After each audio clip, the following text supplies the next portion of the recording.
وذرياته وأهل بيته أجمعين وسلم تسليما كثيرا كثيرا. أما بعد فأعوذ بالله من الشيطان الرجيم. بسم الله الرحمن الرحيم. وأقيموا الصلاة وآتوا الزكاة وأقرضوا الله قرضا حسنا. قال الله تبارك وتعالى في مقام آخر: وما لكم ألا تنفقوا في سبيل الله ولله ميراث السماوات والأرض. قال الله تبارك وتعالى في مقام آخر: يا أيها الناس كلوا من طيبات.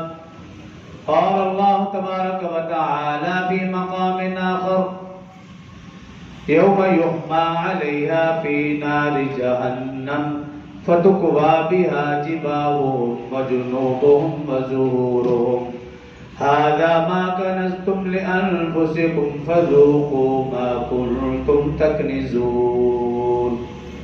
صدق الله العظيم وصدق رسوله النبي الكريم ونحن على ذلك لمن الشاهدين والشاكرين والحمد لله رب العالمین.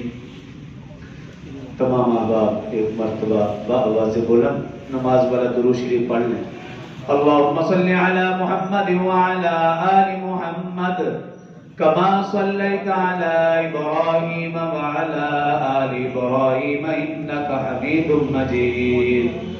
اللهم بارك على محمد وعلى آل محمد كما باركت على إبراهيم وعلى آل إبراهيم إنك حميد مجيد. رب اشرح لي صدري ويسر لي أمري واحلل عقدة من لساني يفقهوا قولي. رب زدني علما رب زدني علما رب زدني علما. میرے انتہائی واجب الاحترام برادران اسلام، دوستوں، بزرگوں، بھائیوں، اسلامی لحاظ سے رجب، شعبان اور رمضان ان تینوں مہینوں کا آپس میں گہرا ربط اور تعلق ہے. ان تینوں مہینوں کا آپس میں کتنا گہرا ربط اور تعلق ہے، اس کا اندازہ رسول اللہ صلی اللہ علیہ وسلم کی اس دعائے مبارکہ سے لگایا جا سکتا ہے جو آپ رجب المرجب کے آغاز میں مانگا کرتے تھے کہ اللہم بارک لنا فی رجب و شعبان و بلغنا الی رمضان. کہ اے اللہ ہمارے لیے رجب اور شعبان میں خیر و برکت عطا فرما اور ہمیں خیر اور سلامتی سے رمضان المبارک تک پہنچا. آمین. ان تینوں مہینوں کا آپس میں کتنا گہرا ربط اور تعلق ہے، اس کا اندازہ رسول اللہ صلی اللہ علیہ وسلم کے معمولات سے بھی لگایا جا سکتا ہے کہ آپ رمضان مبارک کی تیاری رجب المرجب سے ہی شروع فرما دیا کرتے تھے کہ رجب المرجب میں تلاوت قرآن کا اہتمام، شعبان المعظم میں تلاوت کے ساتھ ساتھ روزوں کا، نفلی عبادات کا اہتمام، اور رمضان المبارک کا سارا مہینہ ہے ہی عبادت و ریاضت کا. اسی طرح صحابہ اکرام، اہل بیت اعظام، اولیاء اکرام کا بھی معمول تقریباً یہی تھا کہ وہ بھی رمضان المبارک کی تیاری رجب المرجب سے ہی شروع فرما دیا کرتے تھے کہ تلاوت قرآن کا اہتمام، روزوں کا، نفلی عبادات کا. اس کے ساتھ ساتھ صحابہ اکرام رضوان اللہ علیہم مجمعین حقوق العباد کی ادائیگی کا بھی خصوصیت سے اہتمام فرماتے رمضان سے پہلے. گزشتہ جمعہ بھی میں نے اشارہ دیا تھا اس طرف.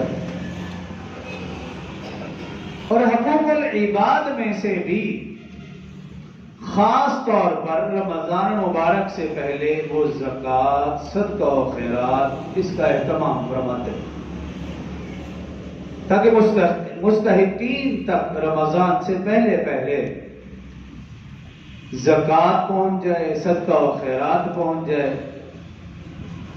تاکہ دینے والا بھی رمضان میں صرف حقوق اللہ کی طرف متوجہ رہے اور لینے والے بھی رمضان میں صرف حقوق اللہ کی طرف متوجہ رہیں، ان میں سے کوئی بھی شخص پھر حقوق العباد کی طرف دھیان نہ جائے۔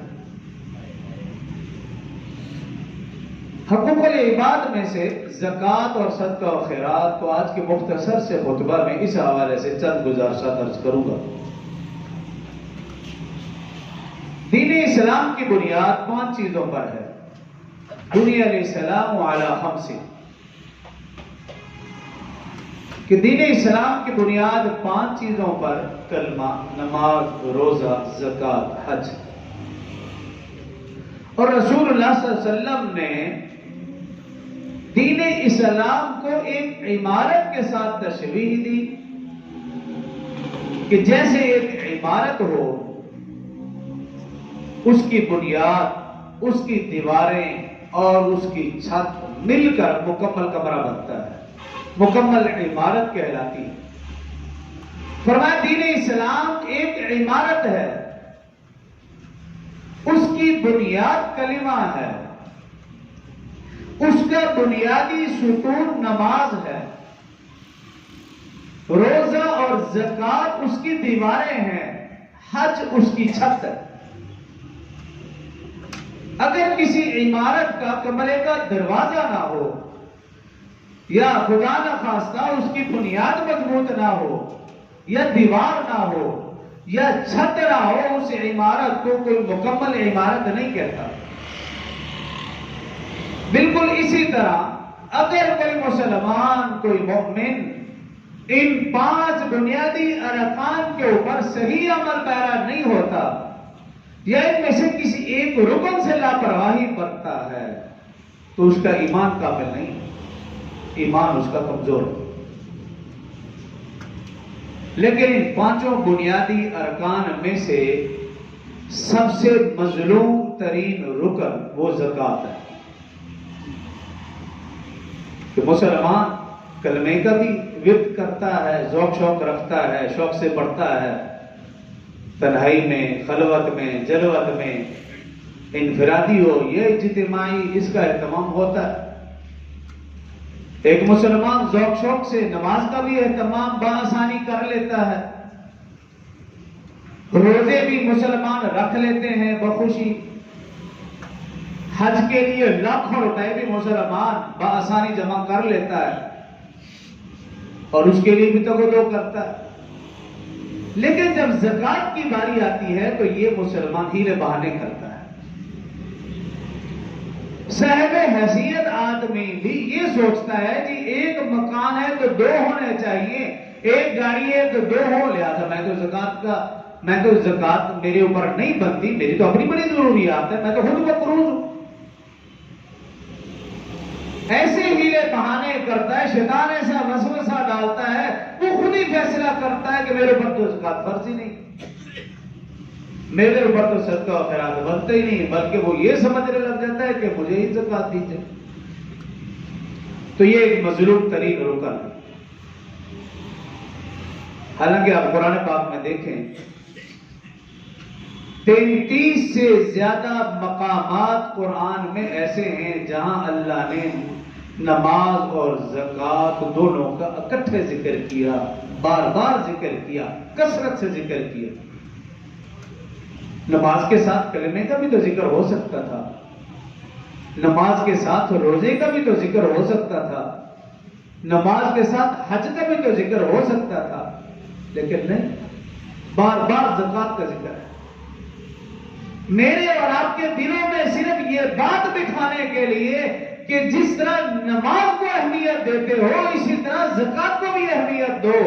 جس طرح نماز ہر مسلمان پر فرض ہے اسی طرح زکوٰۃ ہر صاحب حیثیت مسلمان پر فرض ہے۔ جس طرح نماز کا انکار کرنے والا کافر ہے، اسی طرح زکات کا انکار کرنے والا بھی کافر ہے.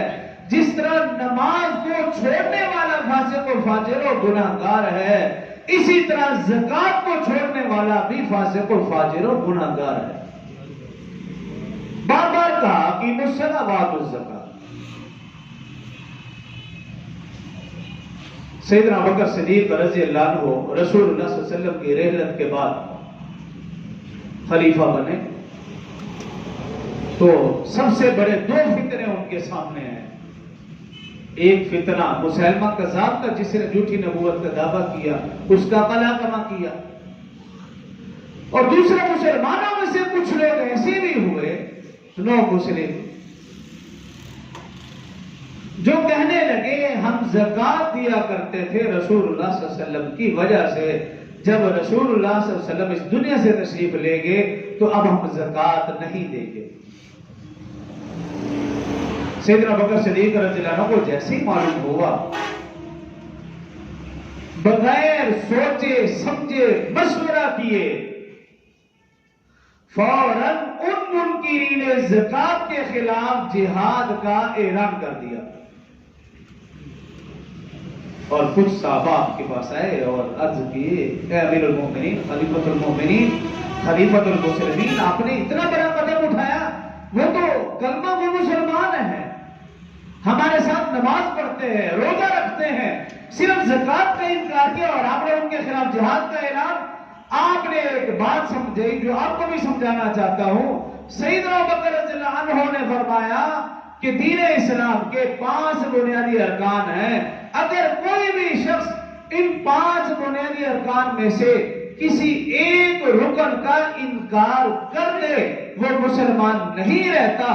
خواہ وہ جتنے مرضی کلمے پڑھے، وہ نمازیں پڑھے، وہ روزے رکھے، وہ حج کرے. جب انہوں نے زکات کا انکار کر دیا وہ مسلمان رہے نہیں. جب مسلمان نہیں رہے مرتد ہوں گے اور مرتد کی سزا واجب القتل ہے. یہ زکات کی اہمیت ہے. اگر ایک مسلمان نماز نہیں پڑھتا تو وہ ایک الگ گناہ ہے اس کا، لیکن ہم اس کو کافر نہیں کہہ سکتے. لیکن اگر کوئی مسلمان کہے کہ جی میں نماز کو فرض مانتا ہی نہیں، اب یہ مسلمان نہیں رہا. اگر ایک شخص کسی سستی، غفلت، لاپرواہی یا بیماری کی وجہ سے روزہ نہیں رکھ پا رہا، یہ ایک الگ معاملہ ہے. لیکن اگر ایک شخص کہے میں روزے کو فرض مانتا ہی نہیں، اب یہ مسلمان نہیں رہا، بے شک کلمے پڑھے، نمازیں پڑھے. اگر کوئی شخص کہے کہ جی میں حج کو فرض نہیں مانتا، یہ مسلمان نہیں رہا. بالکل اسی طرح اگر کوئی شخص زکات نہیں دیتا تو یہ تو ایک الگ معاملہ ہے، گنہگار ہے. لیکن اگر ایک شخص کہے میں زکات کو فرض ہی نہیں مانتا، اور ہمارے ہاں کچھ نام نہاد ایسے مسلمان ہیں جو بینکوں میں جا کر لکھوا دیتے ہیں کہ جی میں زکات کو فرض نہیں مانتا، وہ اس سے زکات لیتے بھی نہیں، مطالبہ بھی نہیں کرتے، کیونکہ بینک والے بھی کچھ نہ کچھ سمجھدار ہیں. وہ یہ سمجھتے ہیں کہ جو یہ لکھوا رہا ہے یہ مسلمان نہیں ہو سکتا. وہ ان سے کچھ بھی نہیں کہتے، وہ ٹھیک ہے جاؤ، اور ان سے وہ زکات نہیں لیتے، نہیں کاٹتے سالانہ. لیکن اگر ایک مسلمان جان بوجھ کر ایسا لکھوا دے تو پھر وہ کہاں کھڑا ہے، وہ خود فیصلہ کر لے. تو نماز اور زکات کا حکم قرآن میں جہاں بھی دیکھیں گے اکٹھے، واقعی الصلاۃ وآتوا الزکاۃ. اور یہ مال تو اللہ کا دیا ہوا ہے. اللہ کی راہ میں خرچ کرنے میں کیا معاملہ ہے. رسول اللہ صلی اللہ علیہ وسلم کی زندگی دیکھیں، صحابہ کی زندگی دیکھیں. رسول اللہ صلی اللہ علیہ وسلم ایک رات کافی بیت گئی، سو نہیں پا. اما عائشہ صدیقہ رضی اللہ عنہا بے قراری کی وجہ پوچھی، یا رسول اللہ صلی اللہ علیہ وسلم خیریت؟ آج اتنی بے قراری، بے چینی، آرام نہیں فرما رہے، نیند نہیں آ رہی. رسول اللہ صلی اللہ علیہ وسلم نے فرمایا عائشہ سنو، آج سونا اور چاندی کچھ میرے پاس آیا تھا، میں نے اسے اللہ کی راہ میں خرچ کر دیا. کچھ حصہ میرے پاس رہ گیا، اس کو لینے والا نہیں آیا، مجھے نیند نہیں آ رہی، اگر میں اس حالت میں اللہ کے پاس پہنچ گیا تو میں اللہ کو کیا جواب دوں؟ یہ رسول اللہ صلی اللہ علیہ وسلم کی حالت تھی۔ اور میں اور آپ جب تک موبائل میں تسلی نہ کر لیں میرا بینک بیلنس کتنا، ہمیں نیند نہیں آتی، اور نام ہم اسے نبی کا لیں، محبت کا دم بھرتے ہیں نبی سے۔ اور رسول اللہ صلی اللہ علیہ وسلم نے ارشاد فرمایا اگر احد پہاڑ کے برابر بھی سونا میرے پاس آئے، فرمایا اللہ کی قسم 3 دن نہ گزرنے پائیں گے کہ میں اس کو اللہ کی راہ میں خرچ کر دوں گا، کچھ بھی نہیں چھوڑوں گا۔ اور صحابہ اکرام رضوان اللہ علیہم اجمعین کی حالت بھی تقریباً یہی تھی۔ رسول اللہ صلی اللہ علیہ وسلم نے جنگ بدر کے لیے صحابہ کو جمع فرمایا اور کہا کہ دشمن حملے کے لیے تیاری کر کے آ چکا ہے، راستے میں ہے، بتاؤ تم میرا کتنا ساتھ دو گے؟ مہاجرین صحابہ کرام نے کہا یا رسول اللہ صلی اللہ علیہ وسلم ہمارا سب کچھ آپ پر قربان ہے، مال جان اولاد سب کچھ قربان ہے۔ 3 دفعہ رسول اللہ صلی اللہ علیہ وسلم نے پوچھا، تینوں دفعہ مہاجرین نے نعرہ بھی بلند کیا اور ساتھ دینے کا بھرپور اعلان کیا، لیکن تینوں دفعہ رسول اللہ صلی اللہ علیہ وسلم کا رخ انور انصار کی طرف تھا۔ حضرت سعد بن عبادہ رضی اللہ عنہ انصاری صحابی کھڑے ہو گئے، عرض کیا رسول اللہ صلی اللہ علیہ وسلم میں سمجھ گیا آپ جو ہماری طرف دیکھ رہے ہیں ہماری حمایت لینا چاہتے ہیں، یا رسول اللہ صلی اللہ علیہ وسلم سنیے ہمارا سب کچھ آپ پر قربان ہے، جہاں آپ حکم دیں گے ہم وہیں کھڑے ہوں گے، جو آپ حکم دیں گے ہم وہ حکم پورا کریں گے۔ اور پھر فرمایا یا رسول اللہ صلی اللہ علیہ وسلم وہ مال جو آپ پر آپ کی ذات پر اسلام پر خرچ ہو جائے اس مال سے ہمیں زیادہ عزیز ہے جو ہمارے پاس رہ جائے۔ یہ صحابہ اکرام کی حالت تھی۔ حضرت ابو ہریرہ رضی اللہ عنہ فرماتے ہیں شام کا وقت تھا، ایک شخص رسول اللہ صلی اللہ علیہ وسلم کی خدمت میں حاضر ہوا اور عرض کیا رسول اللہ علیہ وسلم سخت بھوک ہے، فاقہ۔ رسول اللہ صلی اللہ علیہ وسلم نے گھر میں پتہ کرایا کچھ بھی نہیں کھانے کے لیے۔ رسول اللہ صلی اللہ علیہ وسلم نے صحابہ کرام سے پوچھا کون اس مہمان کی میزبانی کرنے کے لیے تیار؟ حضرت ابو طلحہ انصاری رضی اللہ عنہ کھڑے ہو گئے، عرض کیا رسول اللہ علیہ وسلم میں تیار ہوں۔ حضرت ابو طلحہ انصاری رضی اللہ عنہ اس شخص کو گھر لے گئے، بٹھایا، گھر والی سے جا کر پوچھا کھانے کے لیے کچھ ہے؟ کہاں تھوڑا سا کھانا ہے جو صرف بچوں کے لیے۔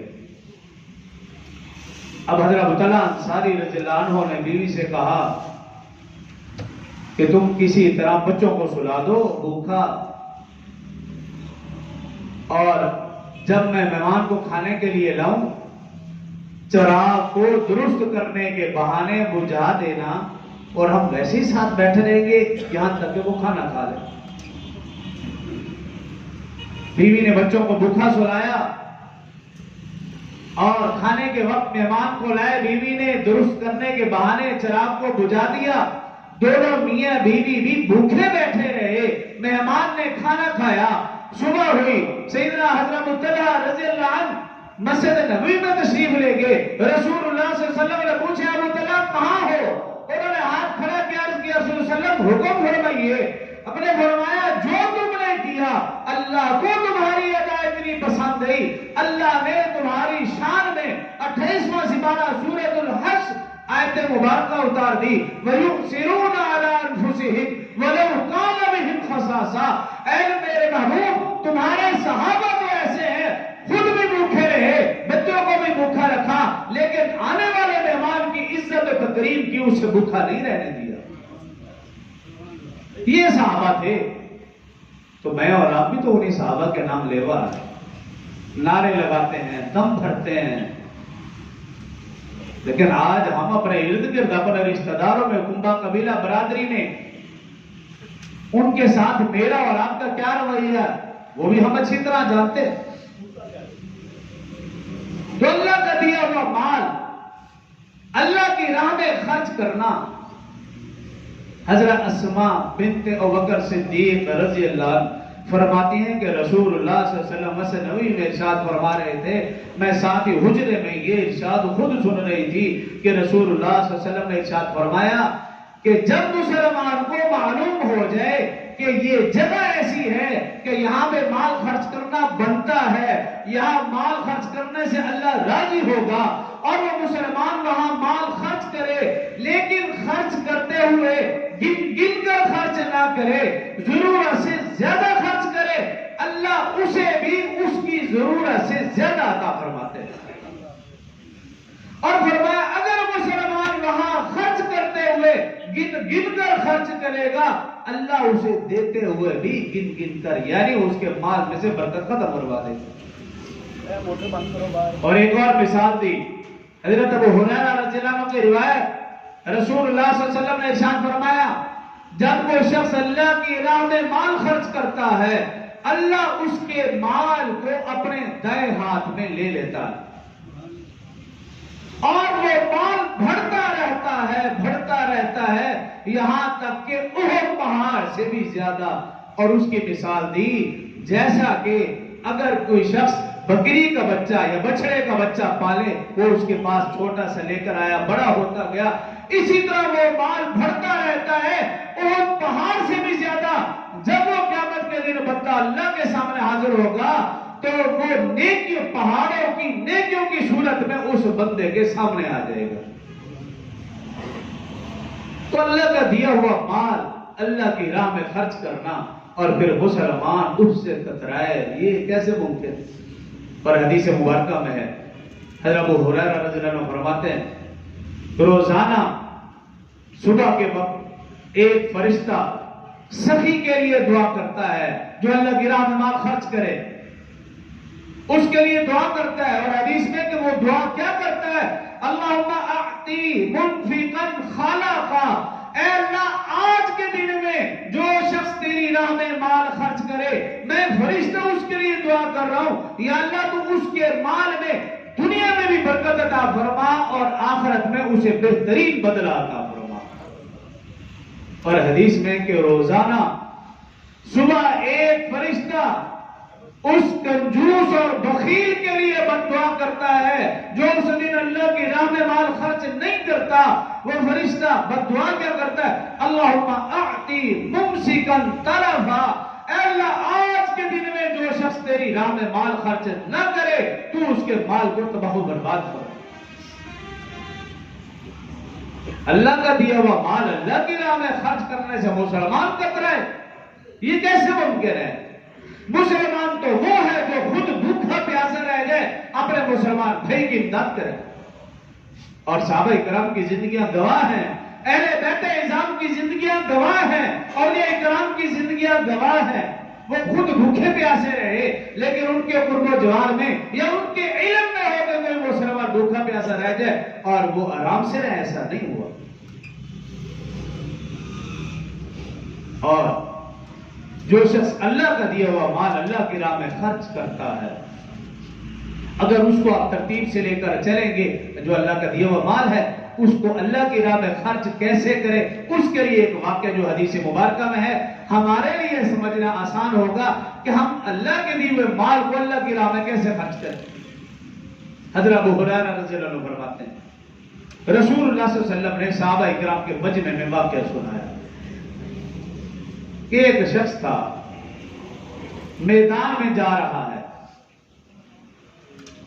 اس نے دیکھا کہ اس کے اوپر بادل، اور ان بادلوں سے آواز آئی، وہ بادلوں سے آواز آئی کہ فلاں شخص کے کھیت کو سیراب کر دو۔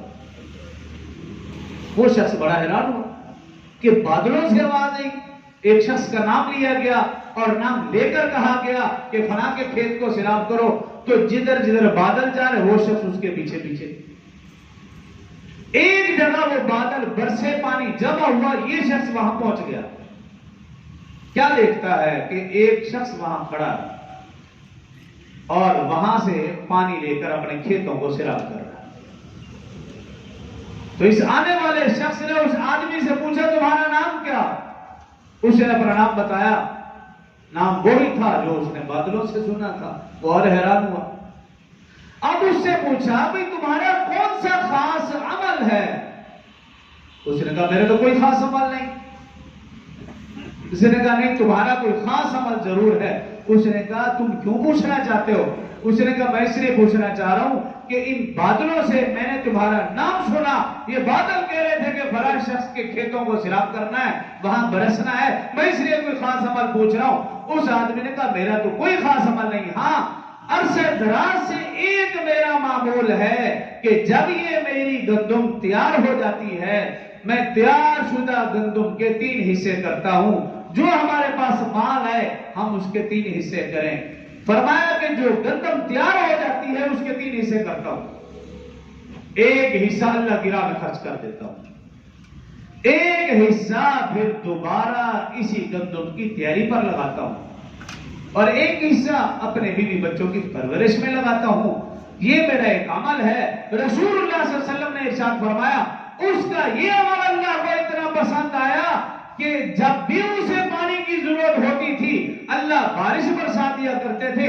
آج میں اور آپ دیکھیں بے وقت کی بارشیں، جب بارش کی ضرورت ہو پانی کی ضرورت ہو بارش نہیں، اور جب ضرورت نہیں ہوتی فصل تیار ہو جاتی ہے بارش آ جاتی ہے۔ اس کی وجہ کیا؟ میں اور آپ اللہ کے دیے ہوئے مال میں سے جس کے متعلق اللہ رب العزت نے ارشاد فرمایا کہ زکوٰۃ کا معنی یہی ہے کہ پاک کرنا، کہ جب تم میری راہ میں مال خرچ کرو گے میں تمہارے مال کو پاک کر دوں گا، بڑھا چڑھا کر دوں گا۔ وَأَقْرِضُوا اللَّهَ قَرْضًا حَسَنًا، گویا تم نے مجھے قرض حسنہ دیا اور میں آخرت والے دن تمہیں اس کا بڑھا چڑھا کر اس کو اجر ثواب عطا کروں گا۔ تو اللہ کا دیا ہوا مال اللہ کی راہ میں خرچ کرنا یہ مسلمان کی ذمہ داری ہے، اور جو خرچ نہیں کرتا قرآن پاک میں اس کے متعلق کیا ہے؟ 10واں سپارہ یا ایھا الذین آمنوا ان کثیرا من الاحبار والرہبان یأکلون اموال الناس بالإثم، یہ پورا رکوع، یہ پوری آیات، اس کے اندر اللہ رب العزت نے ارشاد فرمایا کہ جو لوگ مال کو جمع کر کے رکھتے ہیں یوم یحمى علیہا فی نار جہنم، سونا چاندی جمع کر کر کے رکھتے ہیں، مال کو جمع کر کر کے رکھتے ہیں، قرآن پاک میں اللہ نے ارشاد فرمایا اللہ انہیں مال سمیت جہنم میں پھینکیں گے جہاں وہ ہمیشہ رہیں گے۔ فذوقوا العذاب اور فبشرہم بعذاب الیم، اللہ کہہ رہا ہے ان کے لیے دردناک عذاب کی خوشخبری۔ سورۃ المدثر فی جنات یتساءلون عن المجرمین، قرآن پاک میں اللہ نے ارشاد فرمایا کہ جو لوگ جنت میں ہوں گے وہ جہنمیوں سے پوچھیں گے، مجرموں سے پوچھیں گے ما سلککم فی سقر، تم کس جرم میں جہنم میں گئے؟ تو قرآن نے اس کو نقل کیا قالوا لم نک من المصلین ولم نک نطعم المسکین، جہنم میں جو لوگ داخل ہوں گے یعنی مسلمانوں میں سے وہ کہیں گے قالوا لم نک من المصلین، ہم نماز نہیں پڑھتے تھے، وَلَمْ نَكُنْ نُطْعِمُ الْمِسْكِينَ، اور ہم مسکین کو کھانا نہیں کھلاتے تھے۔ ان 2 جرم کی وجہ سے آج ہم جہنم میں۔ اور حدیث مبارکہ میں ہے رسول اللہ صلی اللہ علیہ وسلم نے ارشاد فرمایا جو شخص اپنا مال جمع کر کر کے رکھتا ہے اللہ کی راہ میں خرچ نہیں کرتا، سال کے بعد زکوٰۃ فرض ہے صرف 2.5%، 40واں حصہ 40واں حصہ معمولی حصہ ہے، 40واں حصہ وہ بھی سال کے بعد اگر ایک شخص وہ بھی نہیں دے پا رہا تو اللہ کے دیے ہوئے مال میں سے نہیں دے پا رہا تو اس کے لیے سزا کتنی سخت ہے۔ حدیث مبارکہ میں ہے، حضرت ابو ہریرہ رضی اللہ عنہ سے روایت ہے، رسول اللہ صلی اللہ علیہ وسلم نے ارشاد فرمایا کہ وہ مال ایک سانپ کی شکل اختیار کر لے گا، ایسا سانپ جس کے 2 منہ ہوں گے، وہ اس کی گردن میں لپیٹ دیا جائے گا اور ایک اس جبڑے سے کھینچے گا، دوسرے منہ سے اس جبڑے سے کھینچے گا، اور وہ سانپ کہے گا میں تیرا مال ہوں، میں تیرا مال ہوں، میں تیرا مال ہوں، میں تیرا خزانہ ہوں جو تو دنیا میں جمع کر کر کے رکھتا تھا، آج دیکھ پھر میں تیرے ساتھ کیا حال کرتا ہوں۔ تو میں نے آج کی صحابہ اکرام اہل بیت اعظام رضوان اللہ علیہ مجمعین کا یہ معمول تھا کہ وہ رمضان المبارک سے پہلے پہلے زکوٰۃ کی ادائیگی، صدقہ و خیرات کی ادائیگی فرما لیا کرتے تھے تاکہ مستحقین تک بر وقت راشن اور دیگر ضروریات کا سامان پہنچ جائے۔ رمضان میں وہ بھی صرف حقوق اللہ کی طرف متوجہ ہوں، روزے کا وہ بھی اہتمام کر سکیں۔ ہم اپنے ماحول معاشرے میں دیکھتے ہیں کہ اکثر لوگ زکوٰۃ کی ادائیگی رمضان میں فرماتے ہیں، جس پر کافی وقت ضائع ہوتا ہے، ان کا بھی وقت ضائع اور لینے والوں کا بھی وقت ضائع۔ اور اکثر لوگ جو راشن لینے والے ہوتے ہیں، دیکھا گیا ہے، تجربہ ہے، آپ بھی اچھی طرح جانتے ہیں کہ وہ لوگ روزہ نہیں رکھتے ہیں، کیا جانتے ہیں کہ مجھے کافی وقت لگے گا، لائن پہ کھڑا ہونا پڑے گا، تو لہٰذا یہ دونوں پھر اس جرم میں شریک ہے۔ جو زکوٰۃ سمجھتے ہیں جو لوگ کہ ہمارے اوپر زکوٰۃ بنتی ہے، وہ علماء سے پوچھیں، رہنمائی لے، اور جو سمجھتے ہیں کہ ہم نے صدقہ و خیرات دینا ہے، ایسے لوگ رمضان سے پہلے پہلے اپنی مکمل تیاری کر کے مستحقین تک زکوٰۃ خیرات پہنچا دے، تاکہ رمضان میں وہ بھی اس ادائیگی سے بری و ذمہ ہو کر تلاوت قرآن کا اور نوافل کا اور دیگر عبادات کا اہتمام کریں۔ جو کہا سنا اللہ مجھے اور آپ کو مل کے توفیق دے۔ وآخر دعوانا